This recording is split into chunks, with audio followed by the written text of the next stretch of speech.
నా దగ్గరున్నాయి. వాణ్ణి ఇరికిద్దాం. నా దగ్గరున్న అన్ని సాక్ష్యాలు నేనిస్తాను. నీకెప్పుడు కావాలంటే అప్పుడు అన్ని వివరాలు నీకు అందజేస్తాను. అలాగే నందిని, నేను అడిగినప్పుడు ఇద్దు గాని.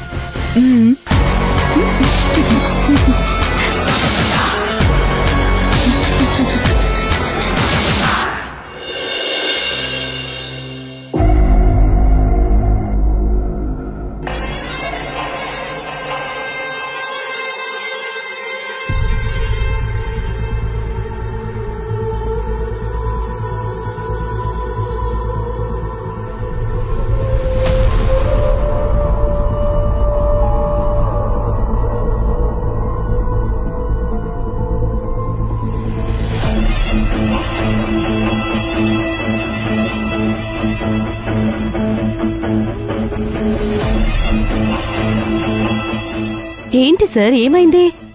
ఏం లేదు సార్, మీ ముఖం చూస్తేనే తెలుస్తుంది. మీరు చాలా డల్గా ఉన్నారు.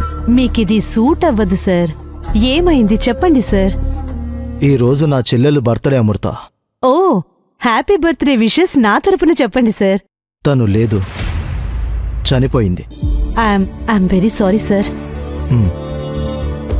మీరు మీ చెల్లిని చాలా మిస్ అవుతున్నారని తెలుస్తుంది సార్. అవును. మీ పరిస్థితి నాకు అర్థమవుతుంది సార్. మీరు ఒంటరితనాన్ని పోగొట్టుకోవడానికి రావణ్ సార్ దగ్గర ఎక్కువగా ఉంటారు కదా, అందుకే మిమ్మల్ని ఇక్కడ ఎక్కువ చూస్తున్నాను సార్. అవును, రావణ్ బాయ్ యాక్టివిటీస్ అన్నిటినీ నేనే చూసుకుంటాను. ఆయన దందాలన్నీ నేనే మేనేజ్ చేస్తాను. నా చెల్లెలు గుర్తుకు రాకూడదనే ఎప్పుడూ బిజీగా ఉంటాను. క్రిమినల్స్లో కూడా ఇంత సెంటిమెంటా సార్? క్రిమినల్స్కి ఎక్కువ సెంటిమెంట్ ఉంటుంది. రావణ్ బాయ్ నా కోసం ఏమైనా చేస్తాడు, నేను రావణ్ బాయ్ కోసం ఏమైనా చేస్తాను. ఇద్దరం ఒకరిని ఒకరం నమ్ముతున్నాం కాబట్టే బోడుపల్లో 40 ఎకరాలు, వికారాబాద్లో 70 ఎకరాలు, విజయవాడ, వైజాగ్, రాజమండ్రి, నెల్లూరు, కరీంనగర్, ఒకటేంటి చాలా సిటీస్లో ఫేక్ డాక్యుమెంట్స్తో ల్యాండ్ సేల్ చేయగలిగాం. ఓ మై గాడ్, ఎవరైనా ఎదురు తిరిగితే? వాడికి ఈ భూమి మీద నోకలు చెల్లినట్లే. వాడి పని మా రావణ్ బాయ్ ఫినిష్ చేస్తాడు.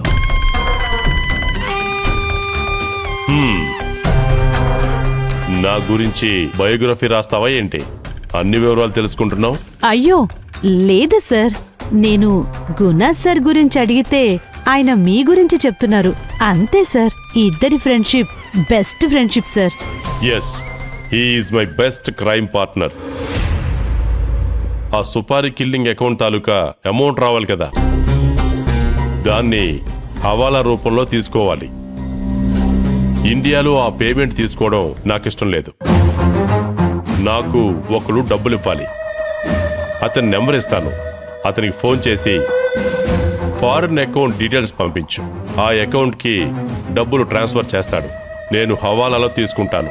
హవాలా అంటే ఏంటి సార్? మనం ఫారిన్ నుంచి డబ్బులు తీసుకోవాలి అంటే ఎక్స్చేంజ్ ద్వారా తీసుకోవాలి. దానికోసం కమిషన్ చెల్లించాలి, చాలా లాస్ అవుతుంది.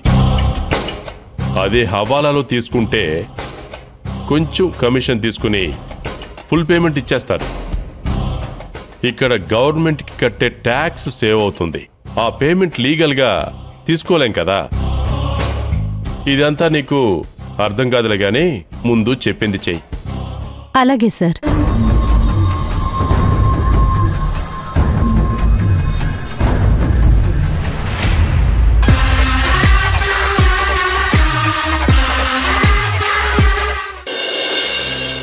అన్నా, అన్నా, ఎందుకంత కంగారు పడుతున్నావు?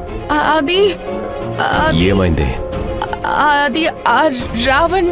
కంగారు పడకుండా చెప్పు. ఆ రావణ్ నిన్ను మళ్ళీ బెదిరించాడా? కాదు కాదు, ఆ రావణ్ శివగామిని చంపేశాడంట.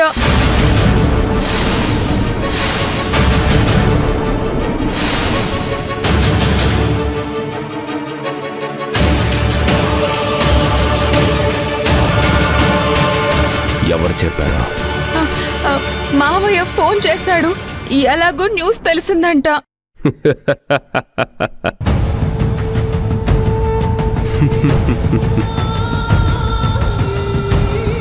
శివగామిని చంపడం ఆ రావణ్ తరం కాదు. ఆ మాటలు నమ్మకు. ప్రస్తుతం ఆ దేవి భైరవి దిగ్బంధనం నుంచి విడుదలయ్యారు. ఇప్పుడు శివగామికి ఆ భైరవి తోడుంది. ఎట్టి పరిస్థితుల్లోనూ ఆ రావణ్ శివగామిని ఏమీ చెయ్యలేడు. ఆ శివగామిని ఏమైనా చెయ్యాలంటే భైరవీదేవి శక్తిని దాటుకొని వెళ్ళి మరీ చెయ్యాలి. భైరవీదేవి గెలిస్తేనే శివగామిని నాశనం చేయడానికి సాధ్యమవుతుంది. నాకు ఇంకా శక్తి కావాలంటే, ఆ శక్తి రావాలంటే నేను ఇంకొన్ని సిద్ధులు సాధించాలి. ఆ సిద్ధులు సాధించాకే శివగామి అంతం నా చేతుల్లోనే ఉంది.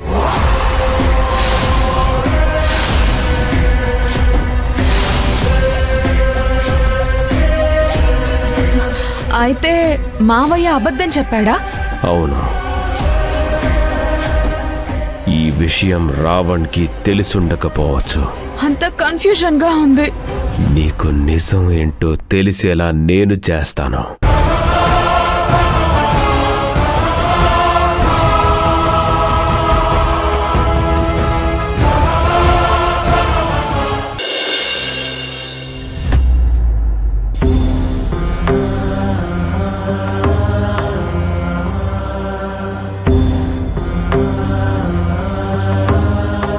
ఈ ఇంట్లో ఒక పాజిటివ్ వైబ్రేషన్ కనిపిస్తుంది. శుభశకునాలు గోచరిస్తున్నాయి.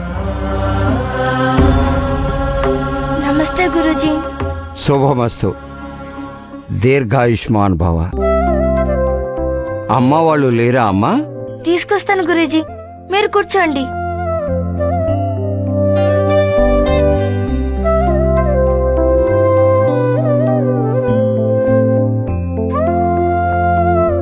నమస్కారం గురూజీ. నమస్కారం. దీర్ఘాయుష్మాన్ భవ. నమస్కారం గురూజీ. దీర్ఘాయుష్మాన్ భవ.